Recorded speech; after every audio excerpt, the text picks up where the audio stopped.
when I say we're all in for a treat. And now for a brief introduction of our guest speaker, Kai Joseph. Kai Joseph's talent and business savvy are the guiding characteristics that helped her become a successful businesswoman in an industry previously dominated by men. She's the Executive Vice President of Sales for the Evanov Radio Group, one of the country's fastest growing independent broadcasting corporations, and shares in ownership of the company's 3 most recent radio station acquisitions. Her professionalism, integrity, and business accomplishment in media were acknowledged by her peers during Canadian Music Week 2008, where she was presented with the Rosalie Tremblay Award, which honors trailblazing women in broadcasting. Kai's career in broadcasting is vast, both on the business development side and on camera. On the business side, Kai was instrumental in creating systems and strategies to build radio stations from the ground up, including all elements of marketing, promotions, and sales. She successfully built 6 medium and major market broadcasting sales forces across the country, virtually propelling her company to unprecedented profitability and success. As a result, she was promoted to VP of Sales and became one of the country's youngest female executives in broadcasting. Her on-camera credits include hosting and co-producing the Destination X travel show, host on the Shopping Channel in Canada and QVC in the US, host of infomercials for Fortune 500 companies, and she holds rank as the first female host of Let's Build, a home renovation series on HGTV. As an active speaker, Kai presents seminars and workshops on the topics of business, management, personal branding, and sales mastery with a high-energy style that is both inspiring and contagious. She's an accredited business coach and a regular magazine and newspaper columnist, sharing tips on how to succeed in business using the power of self-branding strategies. With almost 2 decades of business experience, Kai has combined the elements she is most passionate about: self-promotion and personal achievement, and recently launched Entrepreneur magazine, Self-Branding Strategies for Business Achievers, a popular e-publication and online resource inspiring individuals to achieve higher levels of success by understanding and using the success principles of personal branding. Born with an innate sensibility for business and natural compassion for people, Kai has contacted hundreds of individuals over the last decade to locate their business strengths in order to achieve maximum success. In 2014, she was named one of Canada's Women of Distinction. Wow, what an honor it is to have you speak here with us today. It's a great privilege for RBC to be the presenting sponsor along with our colleagues here today. And on behalf of everyone at RBC, thank you. And now, being interviewed by David Wojcik of Biz TV, please join me in welcoming Kai Joseph.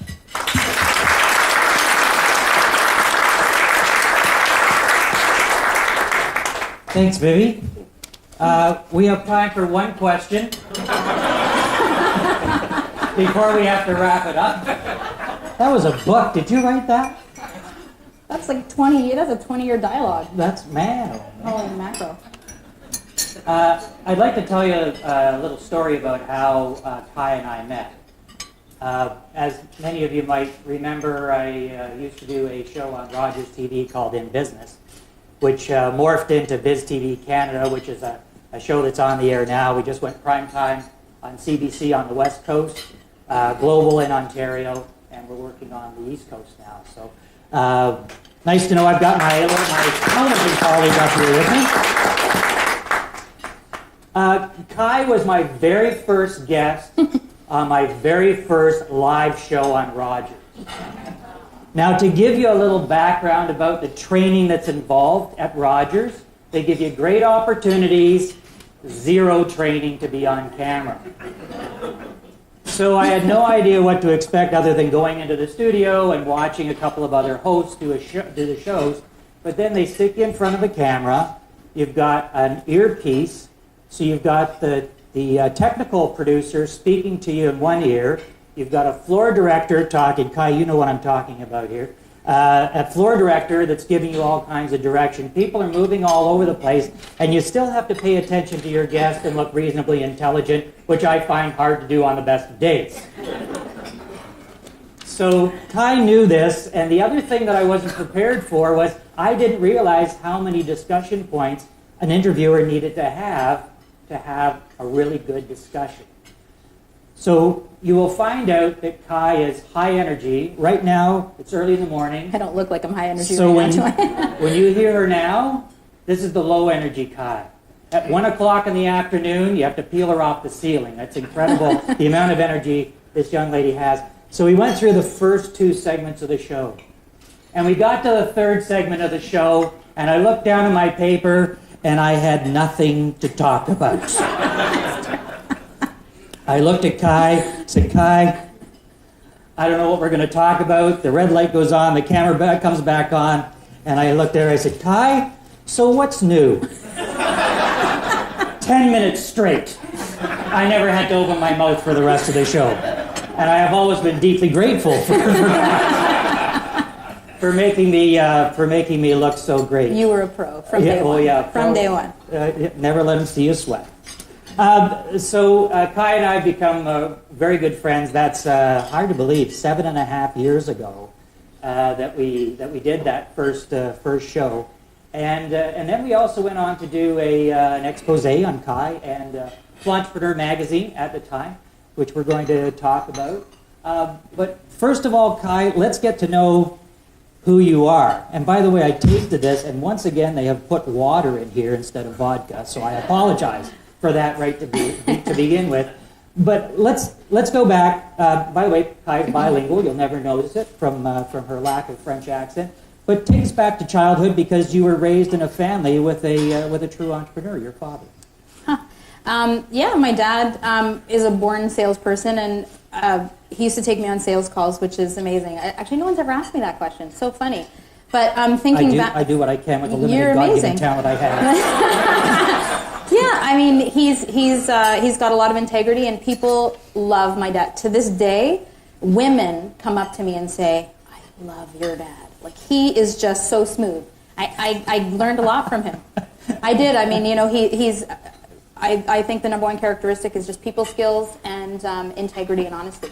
When it comes to entrepreneurship, he is a little bit of your hero. He kind of inspired you as far as entrepreneurship, and he has a great saying that he uses about being self-employed and working for yourself. Well, he always told me, it actually has nothing to do with entrepreneurship. When I was 16, I wanted to be a flight attendant. It's all I wanted to do. I just wanted, you know, the only thing glamorous about that is walking through in the old days. And he said, you know, find a job you love and you'll never work a day in your life. And I believe that. And I've lived that my whole life. You had to overcome a little personal hardship to get that first job on the airlines. You were you're perfectly slim now, but you told me you had to shed a few pounds. Oh my God, I have gained 1,001 pounds and lost 1,000 pounds. So yeah, I'm like, you know, it's synonymous with my personality. It's like, it's all or nothing. It's like the whole box of chocolate or nothing. Yeah. So of course, yeah, you know, you have to do what you need to do in order to get where you need to be. So what was your first business, venturing out into entrepreneurship? What did you do the first time? My very first, my mother lied on my application. I sold Avon at 14. You had to be 16 to sell Avon. So, and we're going back like many, many, many years. My very first job, believe it or not, I was 7 years old. I sold I delivered a newspaper called Le Reflet in Montreal for 2 cents a paper. And I prayed that my older brother would get sick so I could take over his Montreal Gazette route.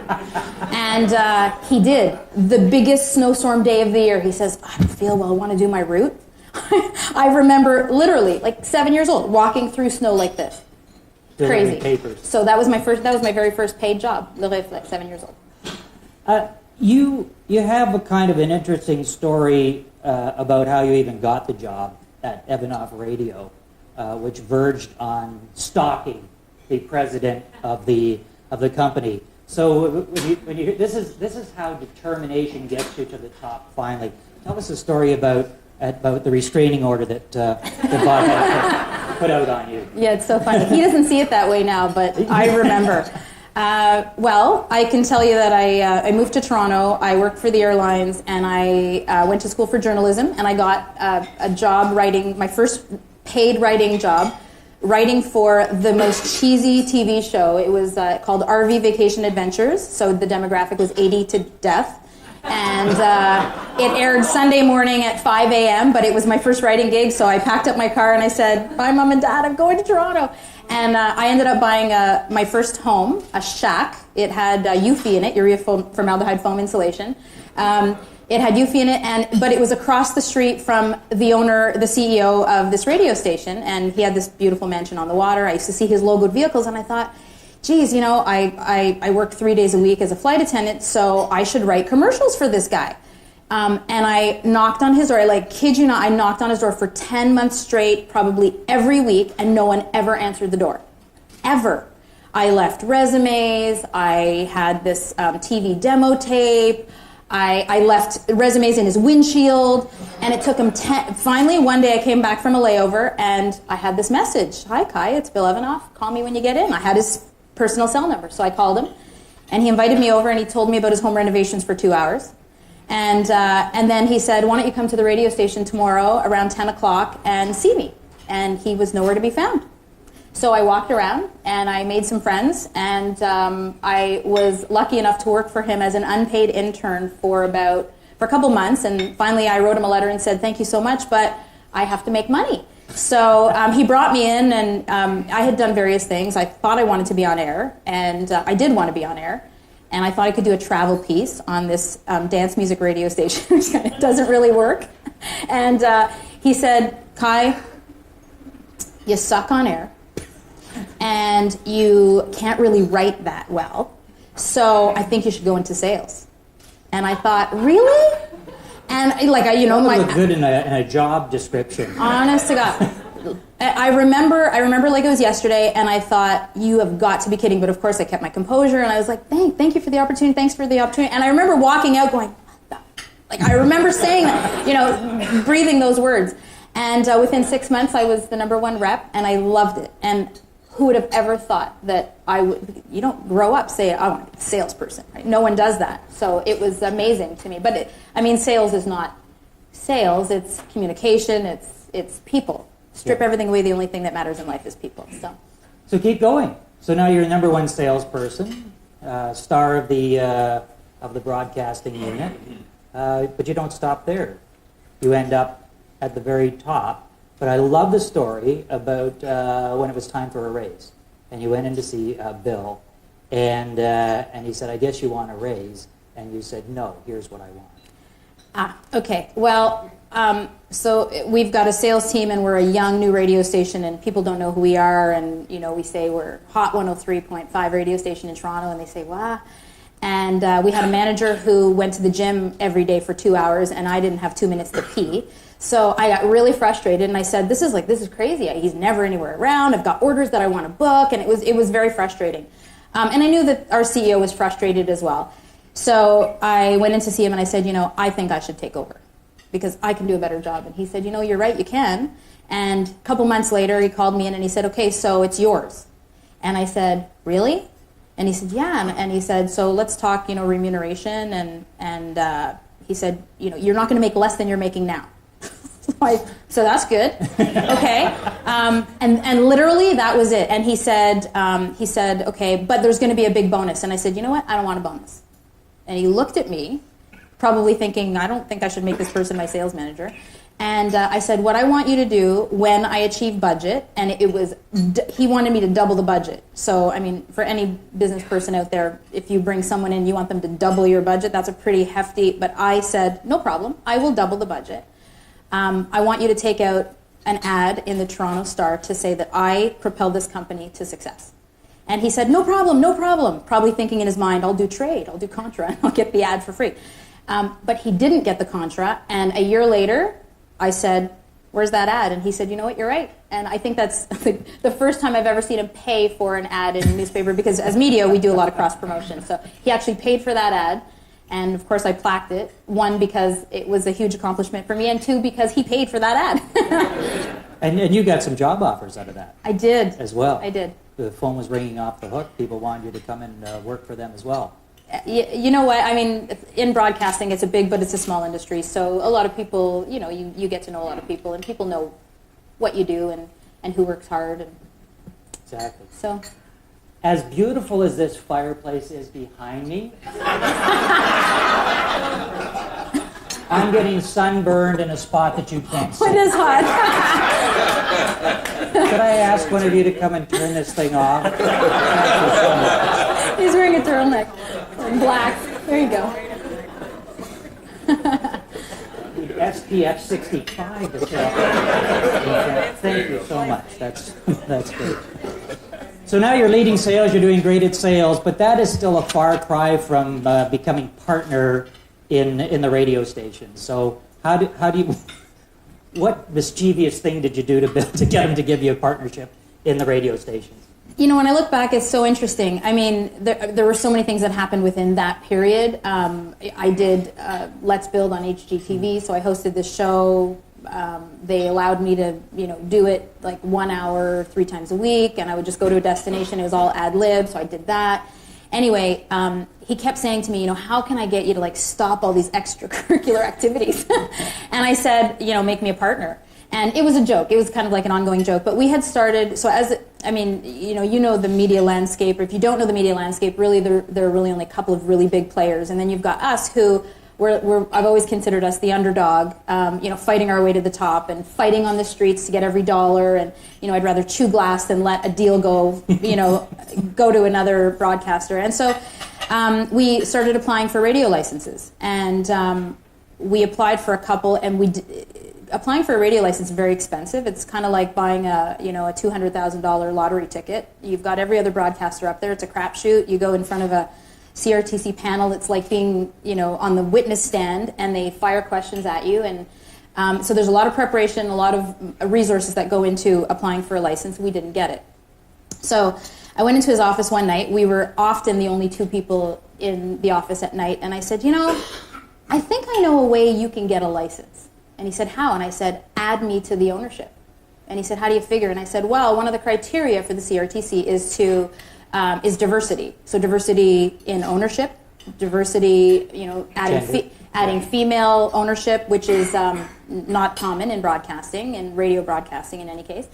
And he said, like he always says, oh, I'll think about it. And the next day he came in and he said, you're in. So I said, really? What is it going to cost me? And he said, oh, we'll figure it out, which is like so synonymous of Bill Evanov. And we applied for Halifax. I think that was our first market that we applied for. And I knew the day we were at that hearing, I'd gone to a lot of hearings. I knew that hearing, I knew we got the license. And was one of the people winking at you or something? You know what? It was when you apply for a radio license, you go into a market, you do a consumer demand study, you do a business demand study. So I went into Halifax. I talked to all the business people. Like I know people in Halifax now. And we had a room full of people, which has never happened before, young people. There were no youth-oriented radio stations in Halifax. It was like having Chum FM and no other choice, no other top 40 radio stations in Toronto. It was like that was the market. So all the young people, there were like 100 young people in the audience, and when we finished the hearing, they all stood up and clapped. And I watched the CRTC panel, and they were like, wow, I've never seen this before. So I knew then, anyway, it was a gut instinct that we got the license, and we did. And this was a brand new station. Brand new. Right? Brand new. What's the challenge in setting up a brand new station? I mean, it's like every time you go into a market, it's like setting up a brand new business. You've got a model to follow over here, but you're starting from the ground up. You have to hire staff. What's the biggest challenge for you going into new markets? The biggest challenge is we don't